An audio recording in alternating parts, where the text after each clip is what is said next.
Welcome to the Choir Room, a podcast that profiles people, places, and issues surrounding music and voice in the choral and church traditions. You should stay tuned because you're sure to hear something you didn't know, hear from people you thought you knew, and think about the issues that makes making music a worthwhile effort. So, meet me in the Choir Room. I'm your host, Adrian Archer. Well, my friends, welcome to the Choir Room, as we said on our intro, and today I am so pleased, I am really pleased to welcome to the Choir Room a lady who I have admired for so many years. She has been an organist in the country for many years, and still playing at the age of 92. So if you would welcome with me Mrs. Vivienne Francis to the Choir Room. Welcome, Mrs. Francis. Thank you. So, Mrs. Francis, let's start at the start. How did you get involved in music, and from what age? I started music in Inagua, Matthew-town, Inagua, at the age of 8. Father John Reese was our teacher, school teacher, and he, on Wednesday evening, usually have what we call Vespers, and I started playing for him, different little hymns, you know. Were you in school learning in the all-age school playing, or you just all of a sudden was able to start playing? Did you have a music teacher? Yes, Arlington Farquharson. He taught me, and he usually gave me a hymn or two along with my exercise. And I was still in school Wednesday evening, and I always remember the mosquitoes used to put hell on my legs. And my mother would have a towel and brush it, because we had the organ that you pedal. Right, the old-time organ. And when the mosquitoes bite me, I would stop and she would just lick the mosquitoes and I would continue, you know. But at age 8, this is when I started my music. And this is in St. Philip's Church? St. Philip's. Could you tell me a little bit about St. Philip's Church then? What was it like? St. Philip's. You mean the large? Yeah. It's a large Yeah. place, you know. And I think they already took that canopy down that my father had fixed over the altar. Right. I think they took it down recently when they had the hurricane here, so about 5 or 6 years ago. But he usually maintained everything in the church because he was a carpenter, and also my brother Oswald Ingram, he was also a carpenter, and anything go wrong in the church, he and my father will get it fixed. But you all were church people. Oh, yes. There was no getting away from going to church. No. We had to go to church, Sunday school in the morning, then the church at 10:30, and then evening school again at 3 o'clock, and then at 7 o'clock, evening song. All day? Benediction. All day we in church. Yeah. Did you actually like it, or you just had no choice in the matter? Well, at that age, you didn't have a choice. You had to be there. Right. Yeah. And also, after I got a certain age, I started after my brother Ernest Ingram and Marjorie, they left the island, and I took over the choir, and I was playing from then. And what age was that? Oh, that was in the 1950s. How did you have the nerve to take over a choir? Well, Were you just like the only musician they defaulted to, or you just knew instinctively what needed to be done? Well, I was in the choir, Okay. so when they left, I just followed their pattern, you know, Right. training the people and whatnot. Where did you get the music from? Oh, Arlington Farquharson. I see. Was in New York for many years, and he brought a lot of music over, like the Ave Maria, Right. Hallelujah Chorus, and other popular pieces by Bach, Mendelssohn, and all of those people. Some people feel that because you were in the island, you weren't exposed to that kind of music, but obviously you were. We were. My friend Lionel Simonet and I, every summer when he came from Government High, we used to put off a program, just us two, with the Ave Maria, the Rosary, and all those classical pieces. And people came from different places to listen to you? Oh, yes. The Was it- Erickson brothers, then they ran the salt industry. Right. And they would lend us some of their chairs. They had some lovely chairs. They would lend us that, and the fee was 2 shillings. if you were in front seat, and a shilling for the middle. So people had to pay to see the concert? Yes. But they thought that was there at that time. Right, 2 shillings, right. And we would do a whole program. Just he and I, Lionel and I. How long did that go on? That went on for many, many years until he left the government high Right, and got married to his wife. right. So after, how long was it before you left Inago I mean, from age 8 and moving forward, what else happened? What then happened? Every year I put off a program we call the Hit Parade, where the girls, I had about 10 girls, Grant Turner, Venencia, and all of them, Maud, Duncanson, Elaine, all of them. Right.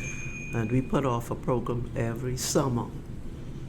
And think about it, I used to listen to the radio and write down the words of the song and whatnot. Right. And so you're able And then I sit down and try to play it. play it after I hear it. Right, you know. right. So generally speaking, you can play notes and by memory. Oh, yes.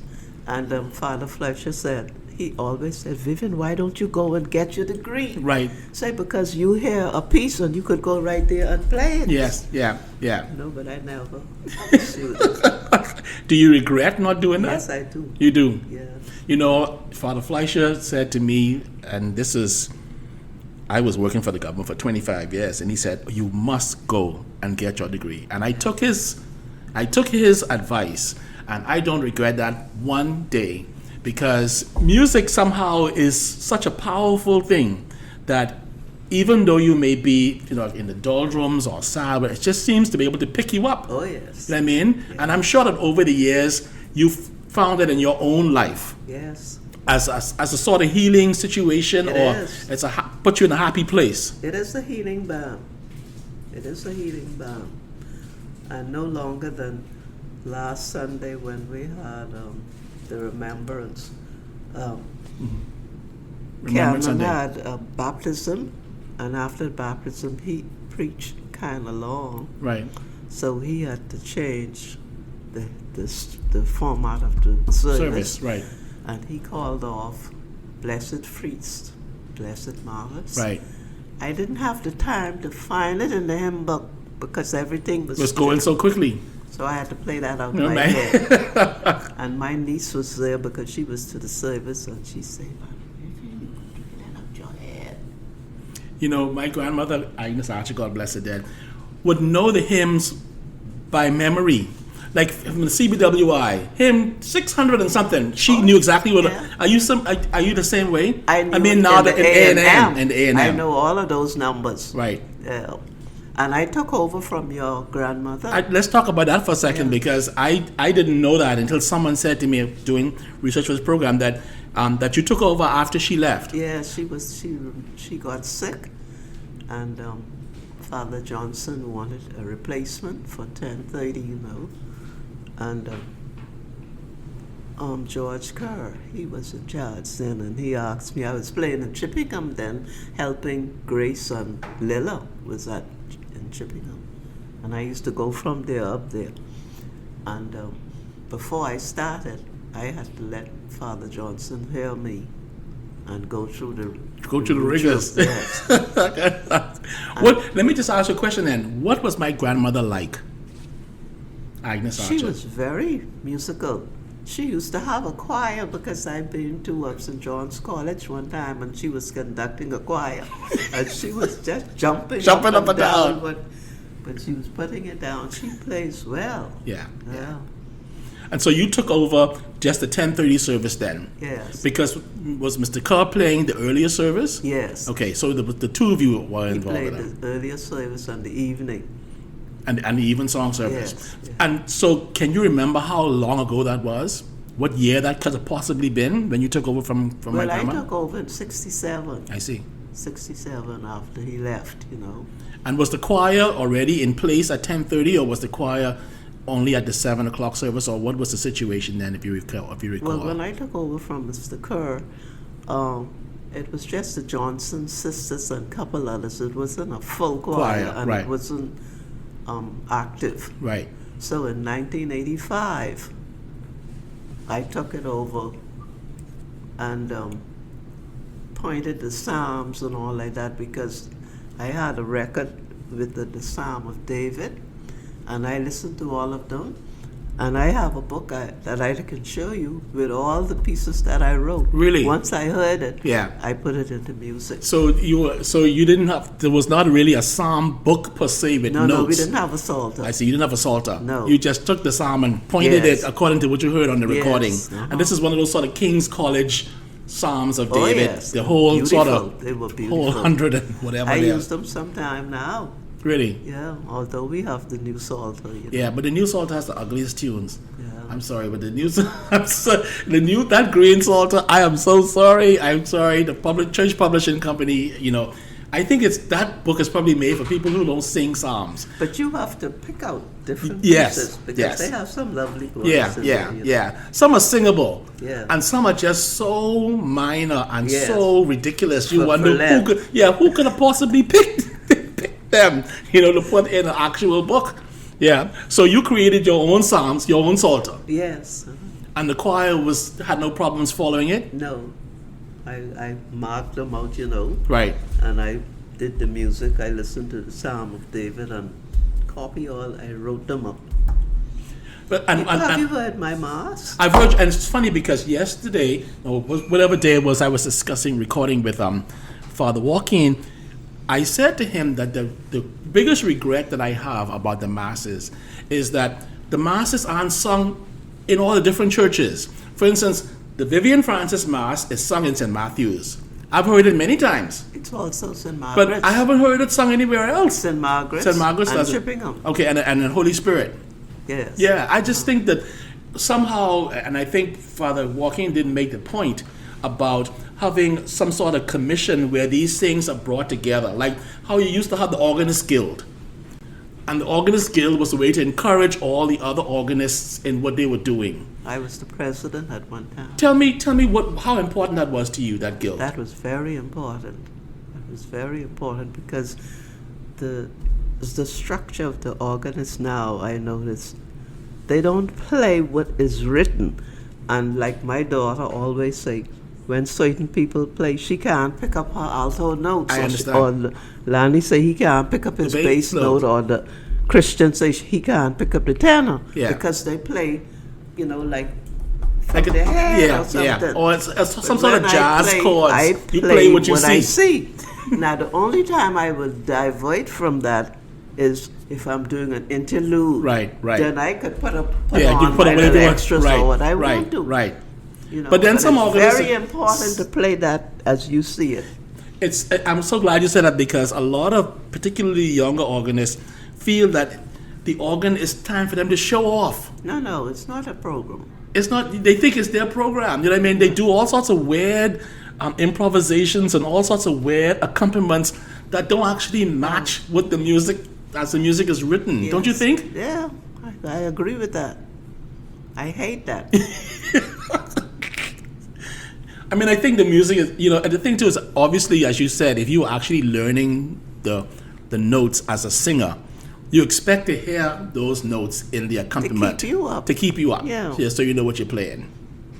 And all those who singing with you, they would hear their notes to continue the alto or the different parts. Right, you know. right. But if you go and play in something different, you throw them off like. Yeah, and things get really rowdy Yeah. and unnecessary.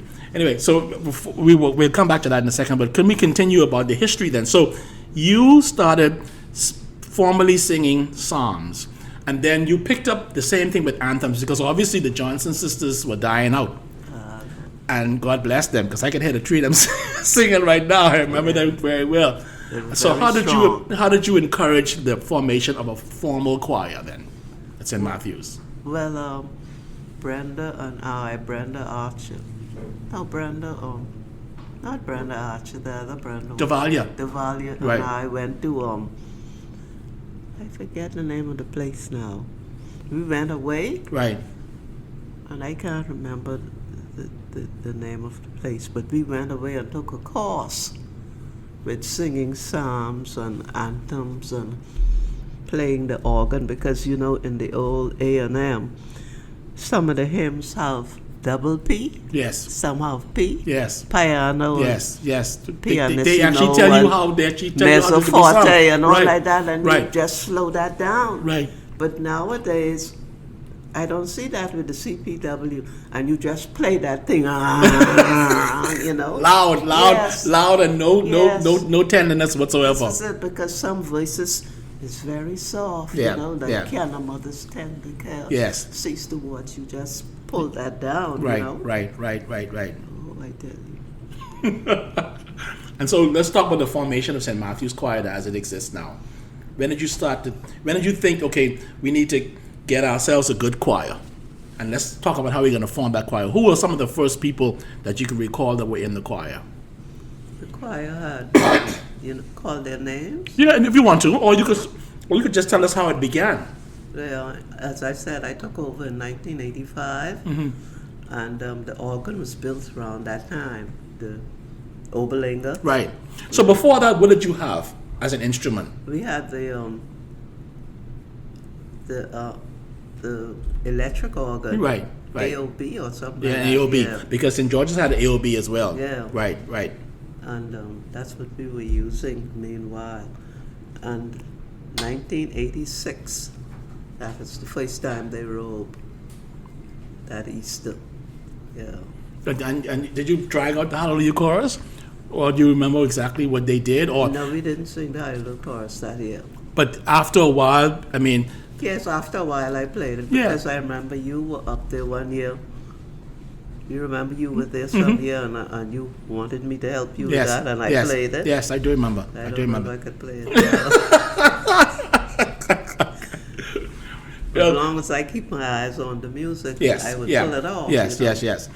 The thing too is, St. Matthew's has a singing congregation. You know what I mean? Because some churches, people don't sing, they don't care, and some people just let you do whatever. But St. Matthew's has a singing congregation, do you find it difficult to lead them playing? Do you find that they follow what's played, or do you find that they won't do their own thing? What do you find? What have you found? They sing the old hymns, Yeah. They pull it off good. You've actually had an occasion to have your children involved in music, and all of them. Yes. And The family. The family. Tell me about it, because I know that your family has like these singing occasions. Yeah. I've heard. So tell us, how did that come about? Well, we usually have a Christmas carol every December. Right. And the family comes, but now Sally and some of the other children, they invite their friends, and every year it becomes bigger. And bigger and bigger. People keep Like John coming. Canoe. Yeah. Every year it becomes bigger, but I don't think I would have it this year. And one of them already say, why? I say, Sally would want you to carry it on, Mommy. But I say, well, I don't know if I would do it. Well, the thing too is, I know that you had seriously contemplated stop playing. Yes. After Sally passed away. Yeah, And just tell a us couple months ago. Yeah, I know. Tell us about that. Well, I had an operation in May or June, the early part of June. And after her death, because she came over to see me when I had my operation, although she wasn't well herself. Right. And she came over and spent the weekend with me after I had my operation. And then after her death, I couldn't catch myself, I am a Christian woman, but that thing hit me so hard, it's very, I still ain't what I should be right now. I understand. Yeah. It's difficult. Yeah, it was kind of sudden. Yes. And then she came to live next to me, because she built a home, 3 or 4 rooms onto my place. Right. And then we got closer. And I saw her deteriorating gradually. Just within 3 days, she was gone. I just keep picturing that all the time. I try to get it out of my mind and my head, but as soon as I get to bed, it comes right back. Did you find that music played an important part in trying to cause you to not you could never get over it, I'm sure, but at least to comfort you. It helped me. Just talk about that for a second. Yes. I don't think people realize how important this is in their lives. Yes. After she died, I was thinking on giving it up. Period. I wasn't going back to that. And friends who came to see us, during her departure, they encouraged me not to give that up. They said, Mrs. Francis, do not give up playing the organ.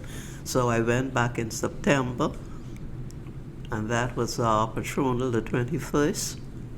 Everybody, after I got through playing, everybody was congratulating me on it, say because I came back with a zest. Zest. Yes, say because even the people who filled in for me, it wasn't like when I do Oh it. no, there's no doubt about that. I mean, there's no doubt about that. Whenever you go to St. Matthew's, you can tell when Mrs. Francis is playing the organ. They were happy to have me I'm back. sure they're happy to have you back. And I'm happy that you're actually playing. I just wonder how you get up and down the steps so That's much what because... Minky said that, and also Father Canon Times. He said at my age, 93, to get up and down, But that's a comfortable place. That's a comfortable place for you to be. Yes. In church. Yes. My mother always says when she has to sit downstairs, she feels like she's out of place. Entirely out of place. Like she gets nervous, or if someone's playing, they don't play the right notes. Oh, yeah. She used to want to get upstairs, run upstairs and say, get on the side because you don't know what you're doing. This is it, because I listened to some of the other recordings, during my absence, and I say, the hymns, we got those run, you don't hear it. Yes. What happened in Yes. it, man? Stuff like Rejoice the Lord is King. Oh, yeah. Where you have the little cadence toward the end. And it doesn't happen, and you know that people who are playing it are just playing notes and not playing the beauty. What they see. They're not playing what they see. They're not Yes, playing I what they saw see. Father Scott when it was his patronal. Somebody was playing that hymn, Lift High the Cross, and Right. at the end of it is dun dun dun. You have Yes. 3 or 4 Yeah. chords, Yes. and they didn't play it, and Father Scott was singing it. He was singing the He chords. They wasn't the chords. chords They wasn't playing. Oh, I tell you. So then, we talked about a little bit earlier about the state of music in the country, meaning what are we missing with respect to getting people to follow up with the Vivienne Francis and the Brenda Archers of this world? Because people are not interested like that anymore. Or you find that? Especially with the classical pieces like Ave Maria, the Rosary, or even those heavy anthems, Yes. They don't want They that. don't want to do it. But my choir like to sing and clap and whatnot too. Right. But I don't really go in for all of that. I would put in one of those Just now to and then. satisfy them. Yeah, but I like the classical pieces. I think that people don't realize that the foundation of what they're singing when they're clapping is built upon stuff that Bach wrote and Mendelssohn wrote.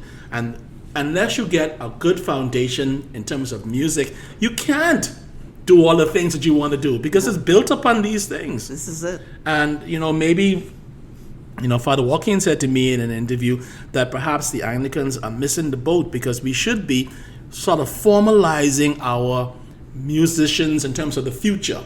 Because unless you could identify somebody who's willing to play, then you don't have anybody to play. And I think it's in every church. It's not St. Matthew's and not St. George's. People need to be identified, and then we need to figure out how to train them. I know that St. Matthew's train people. Sometimes they come, sometimes they don't come back. That is right. That I is mean? right. It's the same perhaps at St. George's and other places, but I don't think that we could stop, aiming towards doing that because that's the way it has to happen. So now, what is the state then of the music at St. Matthew's as we speak right now? Are you happy with it? Well, I don't have that many people now, but last Sunday we performed 1 or 2 pieces, and they were there on my birthday. The majority of them they came to celebrate with me, and one of the ladies said when they saw the choir go up, it was just 8. And she said, "You mean those 8 people were singing Yeah, all right. like that?" I say, "Well, that's my best 8. Right. But I don't have that quantity, And whenever I want to perform, like we're going to do lessons and carols, God willing, in December, Right. I have to get Dwayne and some other men To come in and join. to come in and join us because we don't have the men. It's funny because the men's situation is the same everywhere we go, it appears. And so do you think that men just don't want to be in a choir, or you think they don't have time for the choir? Because I think it's the same situation everywhere. Well, somebody said that the young people don't want to come with the old people, or I don't know. You think that's it? I wonder, because I encouraged a couple of them from the acolyte section Yeah. to come and help us, and they only laugh, say, we come and never come. I think that sometimes, I don't know. And it's difficult to form a youth choir per se and expect to sing the traditional music because that's not necessarily what they want to do. No, you have to get something you have to lively for them. Right, Yes. right. And so, do you think that as we move along with our sense of music, that people will pick this up, that they will understand how important it is to them? I hope so. I really hope so, because I could see those classical pieces like "The Lord's My Shepherd," that anthem, Yes, and yes, some yeah. other pieces. Yeah. You ain't gonna hear them. Do you think they can disappear after a while? Well, that's what the girls told me last week. Say, Miss Francis, when you go, That'll be the end of that. say we ain't hear those pieces. Oh, I hope not, because I think that our church is built on a place where that music has a place in the liturgy. Yes, that's right. Like we have a Good Shepherd Sunday. Exactly right. know. Right. So We I think don't just grumble and stray from different things. Our liturgy is planned, and we go every week, every month. it's something that's planned. Yes. Yeah. And so and Saints and and whatnot. in fact it's easy to actually to find music for that because you know what it is months in advance. Yes. You know what I mean? I think Yes. that's really one of the important things about what we do. Easter, Christmas, Lent. Our music is right there for that. Do you, when you mention these particular seasons, are you like one of those organists that go, "Oh my God, it's going to be it's Holy Week and I have 7 services to play"? Were you like one of those like, "Oh my God, I'm not going to make it," but you have to do it anyway? Well, when Father Valacious was there, I used to play for the 3 services: 7:15, 10:30, and 7 o'clock. Oh wow. And then sometime when I'm eating dinner, he would call sometime and say, "Vivienne, I have a funeral, I forgot, 3 o'clock." And my husband would say, "You ain't going because we just Eating getting dinner." the dinner." I say, "I am going." And I would go, And you would go. yeah. The question I have to ask you, this is not a sensitive question, but I ask everybody else. What about payment? Do you believe that church musicians should be paid? I believe so. Yeah. Especially how I used to play the 3 sets. I should have gotten something for that. But you wouldn't believe what I was getting. I wouldn't say. know you got to say because my mother told me that she was getting 50 before the money change, and then after that she was getting $200 every couple of months. Well, St. Matthew's, at least Father saw to it that I got Something better than yeah, that. better than that, yeah. Yeah, I think that people think that you have a gift and you present. All of us have gifts.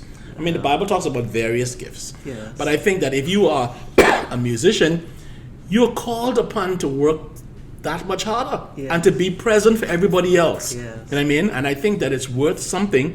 And I think that sometimes some clergymen don't appreciate it as much, but others do. Yeah. Have you found over the years that you've been at St. Matthew's differences in how clergymen have thought about music? Say, for instance, Father Johnson. Oh, he was so strict. Really? Yeah, very strict, because sometimes I would put in an interlude, because we got to Sense the altar with it. and Right, I right. see the hymn going down. Right. And sometimes he would shout from the From the altar? no interlude. Really? And then when I don't put the interlude. So I told Mr. Carr, I said, Mr. Carr, I'm going to leave. I said, I can't put up with this. He said, you can get to know. You can get to know. And you know, before he died, we were the best of friends. You and Father Johnson? Yeah, best of friends. He kept asking when his wife comes, say, Father, say hello to you, and if you're still playing and all like that. And when I first went up there, you have to get into it. And you couldn't walk in that church hard, and how I see now the people coming, hello, and talking and no way shouting in the church. I said, Lord, what is this? You couldn't do that. When you come in, you make your sign of the cross, say your prayers, and go to your seat. And then the priest himself would sit up in the chancel, quietly, must be meditating. So it's time for them to get ready. The bell ring for the service to begin. But all of that has been changed. Everybody, hey, it gets a little bit raucous. It gets. I wish you all could see Miss Francis's face, because that's part of the joke here. It gets a little bit raucous, and I don't know that. You know, the other thing to be talking about too is organists who play postludes. They may as well don't bother, because at the end of the service, some people could care less what you're playing. This is it. But my people, when I play my postlude or the beginning of it, the post is the end. Right, the prelude, prelude. They clap. Right. Not in the beginning, I mean, at the end I would play something and But of course, you're playing on a pipe organ. Oh, yes. You know, you're playing on an Oberlinger organ. Yes. Did you, when that organ came about, tell us a story about how that came about. Mr. Carr wanted the AOB. He didn't want a pipe. He wanted some AOB, and they had some extra things for it. But the Mr. Carr was the agent for AOB. Yeah, that's how St. George's got it. Yeah, and he didn't want their pipe. Right. And so he left the church. Huh? Yeah. Really? That's when I took over. He left, and the Oberlingers built it and everything, you know. And they came as a result of the one that was being built at the cathedral, or you had a sort of selection of which style of organ you wanted to have. Well, I wasn't on vestry. Oh, at when that it was time. when it was being decided. Yes, I wasn't there. But they're the only two, the one at St. Matthew's and the one at the cathedral, and the two at the cathedral. And Fleischer said that the one at St. Matthew's had a better tune. He always loved the one at St. Matthew's. Yes. But I think the one at Cathedral is heavier. It's bigger. It has, that bass. Yes, it has a bigger sound. Only because it's bigger. It is a bigger organ. But yes. if you talk about a real German sounding organ, the one at St. Matthew's sounds like it. Oh, Father Fletcher loved that. Always more beautiful sound. And is it difficult to maneuver the organ? Well, obviously by now you're sort of like friends with every stop and piston, so it doesn't matter to you one way or the other. I know just what the. You don't even have to look at it too much, do you? No. You could move your hand and you know exactly what you're pulling out. Yeah. But I still prefer the registration. You prefer to press the button rather than pull the stops. Yeah. You have to kind of stop one hand and try to, Yeah. And at my age, I don't need that. I'm going to speak with Father about that they need to put that registration back. Oh, the registrations were erased? Yes. Well, it isn't computerized anymore. Oh, how come? I got to pull stops all the time. Right. So did someone mess with the computerization? Yes, somebody when I was sick, and they had the different people come in. Right. They messed up the organ. I have to pull stops now. Yeah, well, I mean, the question though is the computer actually still working? Because if it is, then you could just not have somebody, but have someone who know what they do and come in and save all the registrations. Because pulling stops in the middle of verses is crazy. I tell you. That's more work than anything else. Right. At my age. At your age, and pulling stops. Oh my goodness me. So the other question I wanted to ask you before we come to an end, because we're going to come quickly to an end, Ms. Francis, how do you think we could improve our musicianship in this country? When I said that in our churches specifically, because first of all, the CPWI hymnal ain't the best hymnal in the world. No. That's the first thing in And terms a lot of hymns are not gone. in here, you know. Are gone. Yeah. It's very depressing, actually. And the tunes that they have in the CPW, it could be for Christmas or Easter. Yeah. That's what I don't like. You know, we are accustomed to the Easter tunes we use for Easter, Christmas for Christmas. Right. But they have them all Mix mixed up up. together. Like one hymn they have there would go, America, America. Yeah. They have some tune for that In the hymn with book. different words, you know. Yeah. And we have a friend of mine, I should say. She had in one or two, and when we were singing the words, she was singing America, America. Let me ask you another question. Do you think that we need to perhaps engage more with our clergy with respect to how musicians operate? Have you found in your years a situation where you've been playing and the clergyman simply don't understand what a musician does? That is true. That is true. Because they have no inclination of music, you know. Or no appreciation of what you have to do? This is it. That's why Crossley Walking, Yeah. he was with it. You see, he is a musician, and he knows what's required. That's right, because I understood. I don't know if I should say that. And he stopped the organist once or twice during the service. Because they weren't playing correctly? Let me tell you something, Ms. Francis.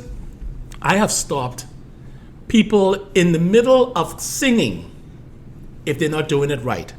I have no problems doing that. Because let me tell you something.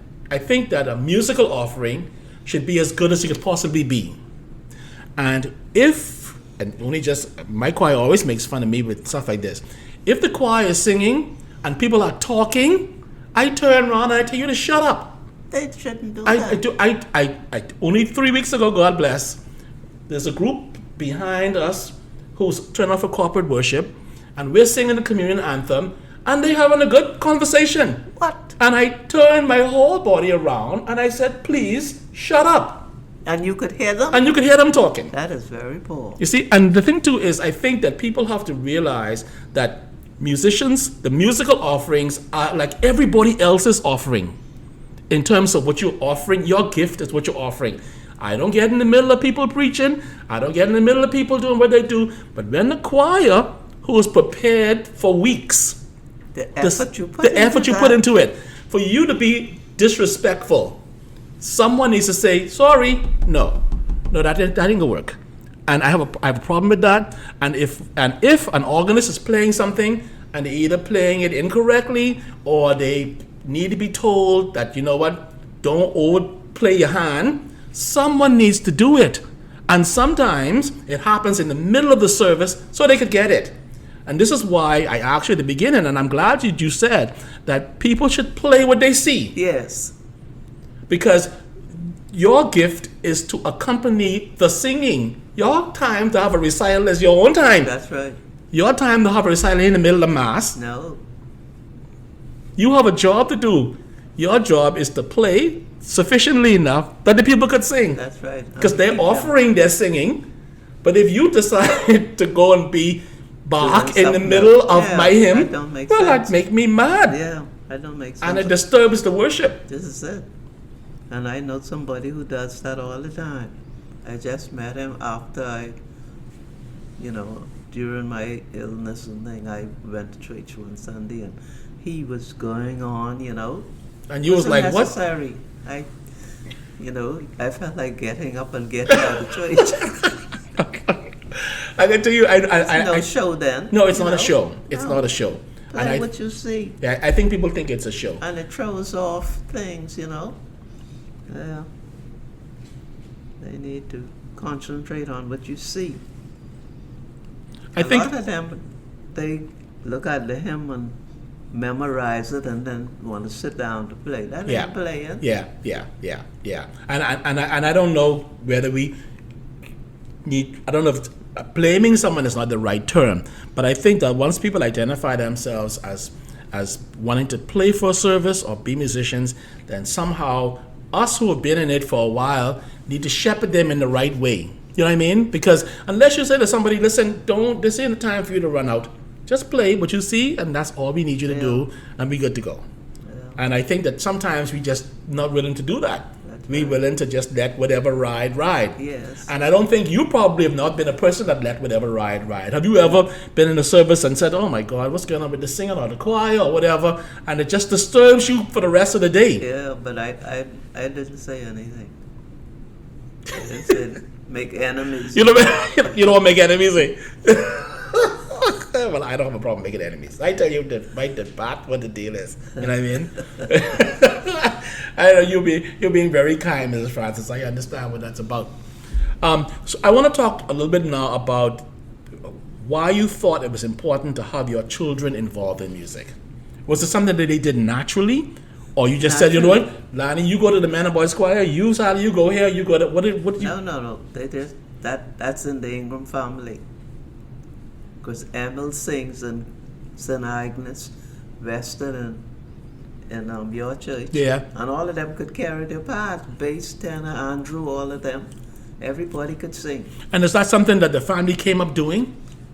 Apparently, because my father used to sing bass, and about 3 or 4 in the family now sings bass. Even Drexel boy, I heard in Freeport, he carries a lovely bass.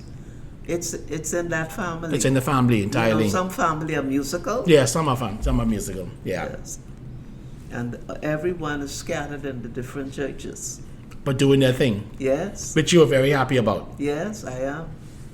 So let me ask you then, what do you wish for the future then for your family or your church family? Where do you want St. Matthew's to go?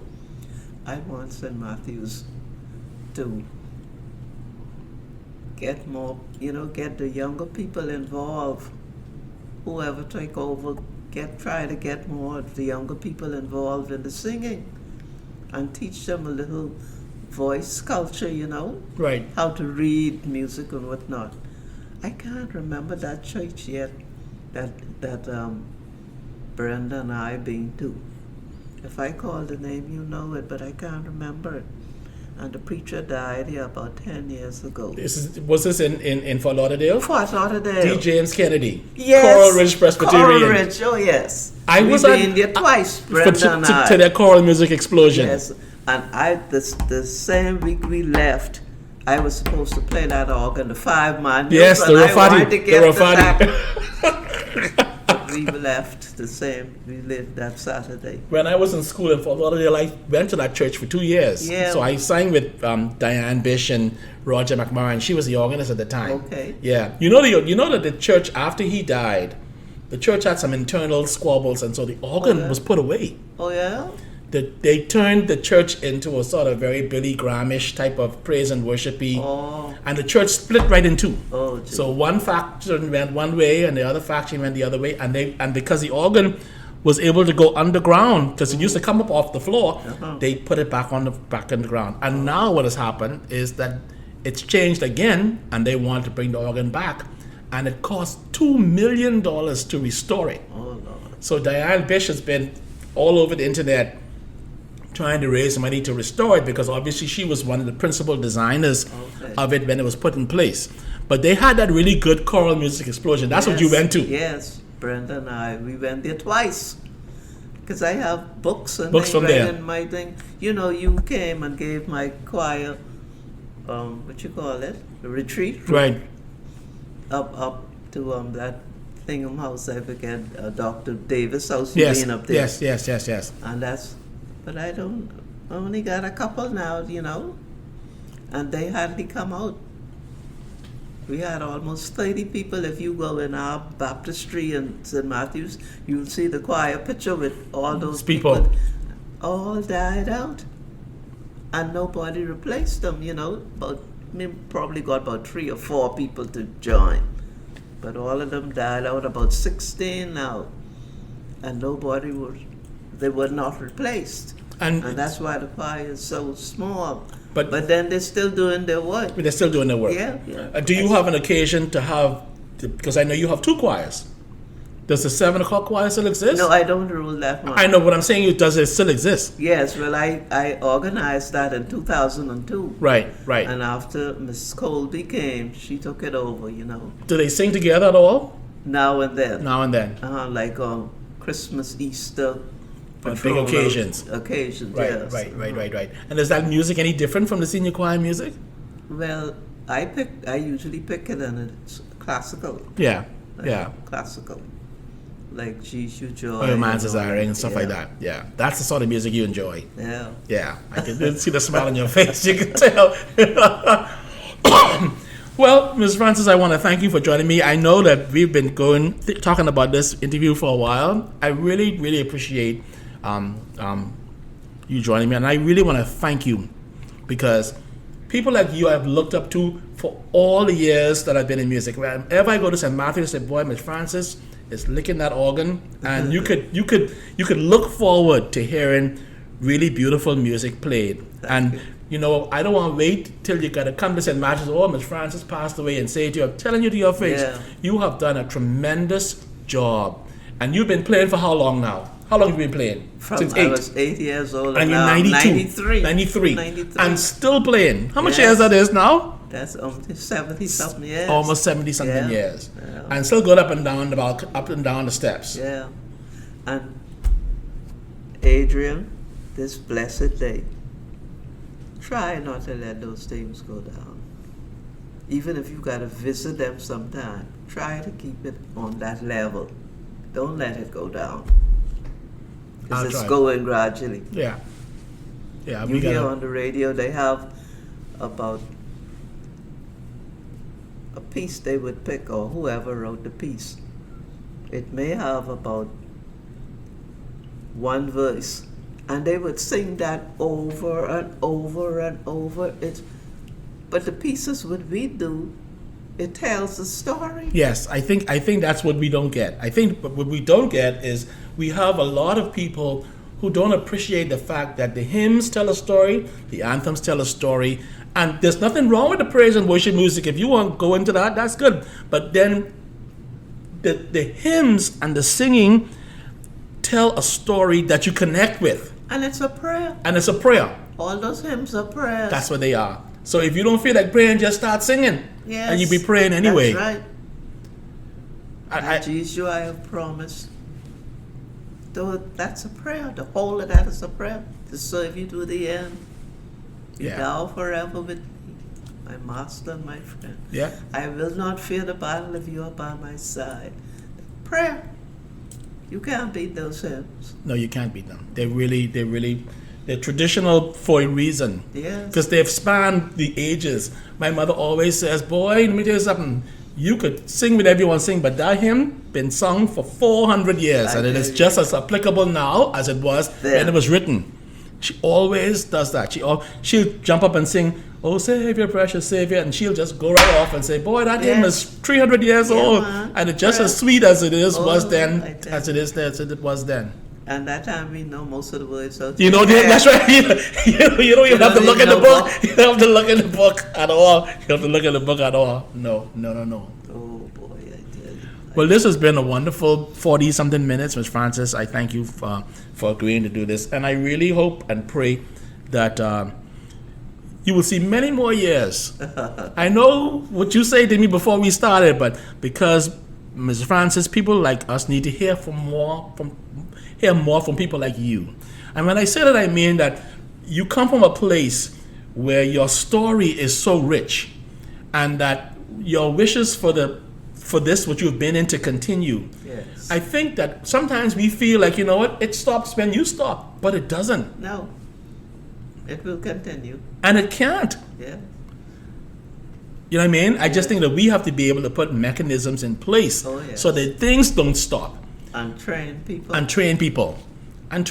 Identify youngsters and train them. Yes. And the minute music gets into you, it doesn't let go. It's like a clutch. You start playing the organ, particularly if you're playing the pipe organ, where you feel like you're the master of the universe. You know what I mean? You start playing that, and you think, "Oh my God, I'm ruling the whole roost." And people don't give that up. because there's a sense of, I don't know if for you, but a sense for me is this beauty that I'm creating, I'm hoping will affect people, and it does. A lot of people come to you, I'm sure, and say, boy, Vivienne, look at today. Yeah. Or they say, boy, Adrian, the choir really sounded beautiful today. Yes. And that's all I need to hear, Yes. because I know that they've been affected by it. Yes, and I think it that's... encourages you. And it encourages you. Yeah. And it encourages you. So, Ms. Francis, thank you, and be encouraged. This year has not been an easy year for you. No. But I encourage you, because I'm telling you, through all, you have shown enormous grit. And what will lick a lot of us right to the ground, for you to get up and go back to that organ is a tremendous thing, and we are grateful, and we will always be grateful to people like you and those of you, those others who have been working for years and years and years and years and years and no pay, and whenever the church door open, someone got to be to play the organ. Yes. It's you or Mummy or Weston or Brenda Duvalier, or you know what I mean. These are people who just come from their homes in the middle of the night and got to go there early in the morning and stay there all day. Yeah. And so we appreciate you. I really appreciate you, and thank you so much. And the Choir Room podcast is the better that you agreed to do this interview, because it's been 3 or 4 weeks we've been talking about this, and you've been talking me. So thank you so much, Mrs. Francis. And thank you also, and remember what I said. Try. I know you're not in that area. You're not St. Matthew's, you're Cathedral, but try your best to keep them. Give them an encouraging word so they could keep on. I will. Yes. Thank you, ma'am. Thank you too. Okay. Thank you for joining me for this edition of The Choir Room. Please feel free to leave any comments or questions on the social media platform in which you have listened to this show, or contact me at thechoirroom242@gmail.com, or on my Facebook page, or on our Sacred Sounds Facebook page. Peace, and sing on.